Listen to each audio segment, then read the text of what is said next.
నమస్తే రేవంత్. నమస్తే అండి. Revanth, welcome to Vishnu talks. Thank you. Revanth, మొన్న ఈ మధ్య నెల్లూరు వెళ్ళొచ్చాను. ఓకే. సో నెల్లూరు వెళ్ళిన ప్రతిసారి ఫ్రెండ్స్ అందరిని కలుస్తుంటాను.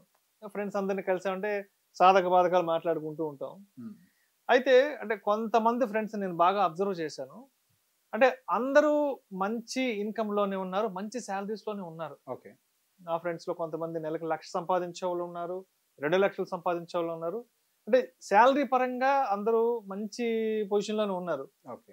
బట్ ఎందుకో ఫైనాన్షియల్ ప్లానింగ్ విషయంలో చాలా మంది అసలు ఎక్కడో ఉన్నారు. ఓకే. అంటే నెలకి 1,00,000-1,50,000 సంపాదిస్తున్నా కూడా ఎందుకో చాలా మంది ఏవో రకరకాల ఇష్యూస్ లో చుట్టుకుపోయేసేసి కొంతమంది ఎందుకో ఇంకా వెనక్కి వెళ్ళిపోతున్నారు. ఓకే. అదే 1,00,000-1,50,000 సంపాదించి ఇంకొంతమంది ఎలా ఉన్నారంటే చాలా చక్కగా ఫైనాన్షియల్ ప్లానింగ్ చేసుకొని ఫైనాన్షియల్ గా బాగా సెటిల్ అయినారు చాలా మంది. ఓకే. అంటే ఒక మంచి ఇల్లు కొనుక్కొని, ఇల్లు కట్టుకొని, ఒక మంచి ఫ్యామిలీ, ఇలా కొంతమంది సెటిల్ అయినారు. మంచి జీతం వస్తున్నా కూడా కొంతమంది ఏవో రకరకాల సమస్యల్లో సుడిగుండాల్లో చిక్కుకుపోయి రకరకాల ఇబ్బందులు పడుతున్నారు. ఓకే. సో అందరికీ ఒకే రకమైన జీతం వస్తున్నా కూడా బట్ ఎందుకు కొంతమంది ఏమో కొంత వెనక్కి వెళ్ళిపోతున్నారు ఫైనాన్షియల్ గా, ఇంకొంతమంది ఏమో చాలా చక్కగా ముందుకెళ్తున్నారు. సో ఎక్కడ తేడా కొడుతుందంటారు అసలు? సార్, అందరూ అనుకుంటాం మనిషి జీవితం నిర్ణయించేది డబ్బు అని. ఎస్, కొంతవరకు అది నిజమే.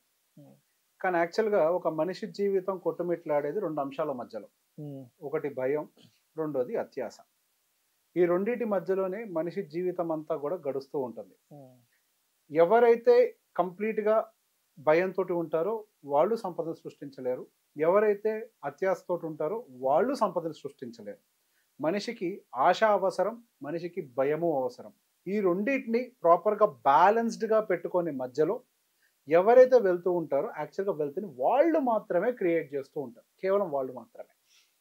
సో బేసిక్గా ఈ రెండింటిని ఏం ట్రిగ్గర్ చేస్తాయి అని అంటే మనిషికి ఉండేటువంటి ఒక ఎమోషన్ ట్రిగ్గర్ చేసి ఈ రెండింటి వైపుగా ఐదర్ ఎక్స్ట్రీమ్ కార్నర్స్లోకి ఒక మనిషిని పుష్ చేసేస్తూ ఉంటాయి. సో బేసిక్గా ఎవరైతే బాగున్నారు అని మీరు చెప్పారో వాళ్ళు ఈ రెండింటికి ఎమోషన్స్కి స్కోప్ ఇవ్వకుండా బ్యాలెన్స్డ్గా ఇన్ బిట్వీన్ లాజిక్ని అప్లై చేస్తూ వాళ్ళు ఇన్వెస్ట్మెంట్స్ చేసుకుంటూ వెళ్ళారు కాబట్టి వాళ్ళకి మంచి రిటర్న్స్ వచ్చి ఉంటాయి. Money always works with logic, not with emotions. మనం అంటాం పొలం ఉంది, మనం అద్భుతంగా ఇదిగా ఉన్నాము అని చెప్పేసి అనుకుంటూ ఉంటాం. ఇంకొక చిన్న మాట కూడా చెప్తాను సార్. చాలా మంది సమస్యతో మాట్లాడుకుంటున్నప్పుడు ఏదో అప్పుల ఊబిలో కూలిపోయి ఉంటారు. వాళ్ళ జీతంతో దాన్ని తీర్చలేరు, విపరీతంగా ఇబ్బంది పడుతూ ఉంటారు. జీతం బాగానే ఉంటుంది బట్ అనుకోని ఒక మిస్టేక్ చేసుకుంటూ ఉంటారు. ఊర్లో కూడా ఒక పొలం ఉంటుంది. సో బేసిక్గా విపరీతంగా ఇబ్బందులు పడ్డ తర్వాత ఊర్లో పొలాన్ని కనుక వాళ్ళు క్లియర్ చేయగలిగితే వాళ్ళు అప్పును తీర్చుకుంటే మళ్ళీ లైఫ్ స్టేబుల్ లెవెల్కి వస్తుంది. అక్కడి నుంచి ప్రయాణం మళ్ళీ మొదలుపెట్టే అవకాశం ఉంటుంది. కానీ చాలా కామన్గా నేను వినేటువంటి మాట ఏంటంటే ఊర్లలో, సార్ మనం సిటీలో ఉండే ల్యాండ్ అమ్మి అప్పు తీర్చగలుగుతామేమో కానీ ఊర్లో ఉండే పొలాన్ని మాత్రం అమ్మి అప్పు తీర్చలేము సార్. సార్ ఒక్కసారి ఊర్లో పొలం అమ్మామంటే జీవితం అయిపోయినట్టుగానే ఊర్లో వాళ్ళందరూ ప్రచారం చేసేస్తారు సార్ అని చెప్పేసి మాట్లాడుతూ ఉంటారు. నేను దానికి ఆపోజిట్గా ఇంకో మాట కూడా చెప్పుకుంటాను. మీ ఊరు నుంచి ఒకడు ఎదుగున్నాడు అని అంటే ఖచ్చితంగా వాడు మీ ఊర్లో పొలాన్ని అమ్మి వెళ్ళిపోయి అక్కడ పెట్టి ఎదుగున్నాడు అయి ఉంటాడు. అది కూడా గుర్తుపెట్టుకుని ఉండండి. కావాలంటే వెరిఫై చేసి చూడండి. చాలా మంది చెప్తారు ఊరు దాటిపోయినాడు ఎప్పటికైనా లైఫ్ లో ఎదుగుతాడు, ఊరు దాటిపోవాలి ఫస్ట్. ఎగ్జాక్ట్లీ. సో బేసిక్ గా అక్కడ మీరు ఎమోషనల్ గా ఏదో ఒకటి ఉంది. So this is called extreme emotion conditions. Emotions లో ఉన్నవాడు ఎప్పుడు ఎదగడానికి అవకాశం లేదు. ఇక్కడ ఇంకో పనులు కూడా చేస్తూ ఉంటారు. ఎక్స్ట్రీమ్ గ్రీడ్ గా ఉండాలి, అంటే డబ్బులు బాగా సంపాదించాలి, నేను సంపాదించే డబ్బుల్ని ఫాస్ట్ గా డబుల్ చేయాలి. So extreme greed character. So వీళ్ళ కండిషన్లు ఏం చేస్తారంటే 1-2 సార్లు ఏదైనా వాళ్ళకి వర్కౌట్ అవ్వచ్చు, కానీ ఖచ్చితంగా 3వ సారో 4వ సారో 5వ సారో ఖచ్చితంగా ఒక పెద్ద ట్రాప్ లోనో స్కామ్ లో ఇరుక్కుపోతారు. అంటే ఫర్ ఎగ్జాంపుల్ మీరు ఒక 10 లక్షల రూపాయలు మా భూమిలో ఇన్వెస్ట్ చేస్తే ఉన్నాయిగా, ఎందుకు పేరు వద్దులేను కానీ కంపెనీ పేరు పెద్ద కంపెనీ ఈ మధ్య ఆ ప్రాబ్లం ఇరుక్కున్న క్లైంట్ ఎరుకొచ్చాడు. ఇన్ని డబ్బులు పెడితే 3 సంవత్సరాలు దాన్ని డబల్ చేసి ఇంక్లూడింగ్ ఇంట్రెస్ట్ ప్లస్ ప్రిన్సిపల్ కలిపిస్తాం, డబల్ ది అమౌంట్ ఇస్తామని చెప్పేసి ప్రామిస్ చేసి అట్లాంటి వాటిల్లో పెడతాం. ఈ ప్రీ లాంచింగ్ ఇట్లాంటి వాటిల్లో పెడుతూ మేము చూస్తుంటాం కదా. సో బేసిక్ అక్కడ పాయింట్ ఇక్కడ మనం అర్థం చేసుకోవాల్సింది ఏంటి, మిమ్మల్ని ఏది ట్రిగ్గర్ చేసింది? డబల్ ఇస్తాం, 2 ఇస్తాం, 3 ఇస్తాం అనే ఒక పాయింట్ ఏదైతే ఉందో మీరు ట్రిగ్గర్ కి గురైపోయి అక్కడికి వెళ్ళి పెట్టారు. ప్రాక్టికల్ గా 2-3 సంవత్సరాల్లో డబ్బుల్ని డబల్ చేయడం అనేది సాధ్యం అవుతుందా? ఏ గ్యాంబ్లింగ్ ప్యాక్ ఆటాడు ఎక్కడో చోట అదృష్టం కలిసి వచ్చి వస్తేనే తప్పించి ప్రాక్టికల్ గా సాధ్యం కాదు. లైఫ్ లో చేసే మన ఒక్క మిస్టేక్ మనం పెట్టిన పెట్టుబడి మొత్తాన్ని గుంజుకొని వెళ్ళిపోయి ఉంటుంది. చాలా మంది జీవితంలో వెనక్కి వెళ్ళిపోయిన వాళ్ళు, మీరు అన్నారు కష్టాలు ఊబిలో సుడిగుండాల్లో చుట్టుకున్నారు అని చెప్పి. సో బేసిక్ గా వాళ్ళు చుట్టుకున్న ఈ సుడిగుండం అంతా ఏంటి అంటే వాళ్ళకు ఉన్నటువంటి ఎక్స్ట్రీమ్ గ్రీడ్ ఫ్యాక్టర్ అయి ఉండాలి, లేదా ఎక్స్ట్రీమ్ కన్సర్వేటివ్ ఫ్యాక్టర్ అయి ఉండాలి. అంటే అతి జాగ్రత్త, భయం కూడా అయి ఉండాలి. వీళ్ళు కూడా ఏం చేస్తూ ఉంటారు, అతి భయంతో అతి జాగ్రత్తతో అయితే డబ్బులని తీసుకెళ్లి బ్యాంకులోనే ఎఫ్డీలోనే పెడితే నా జీవితం బాగుంటుందని చెప్పి నా డబ్బులకి ఏం కాకుండా ఉంటాను అయితే అక్కడ పెట్టే వాళ్ళు ఉంటారు, లేదా ఊర్లోకి వెళ్ళి పొలం కొనుక్కుంటూ ఉంటారు. సో బేసిక్ ఈ ఐదర్ కండిషన్స్ లో కూడా ఇక్కడేమవుతుంది, మీ ఆస్తి ఏమో పెరగకుండా ఉంటది, ఇక్కడేమో మీరు సంపాదించిన డబ్బులు కూడా పోగొట్టుకుంటూ ఉంటారు.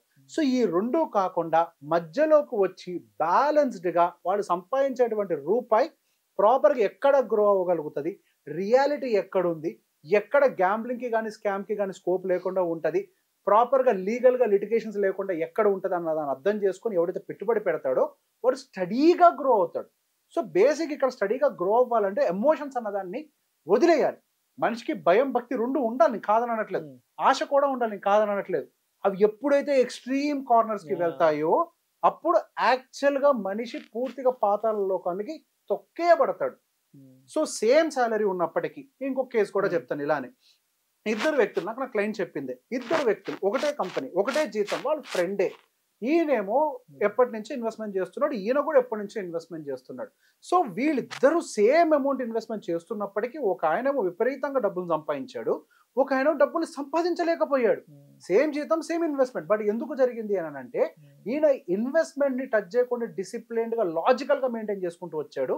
ఈయనేమో ఎక్కడ ఎమోషన్ ట్రిగ్గర్ అయితే అక్కడ భూమి ఏదో వచ్చింది డీల్, అమ్మే తీసుకెళ్లి పెట్టే, కార్ డీల్ వచ్చింది అమ్మే తీసుకెళ్లి పెట్టే, అపార్ట్మెంట్ డీల్ వచ్చింది అమ్మే తీసుకెళ్లి పెట్టే.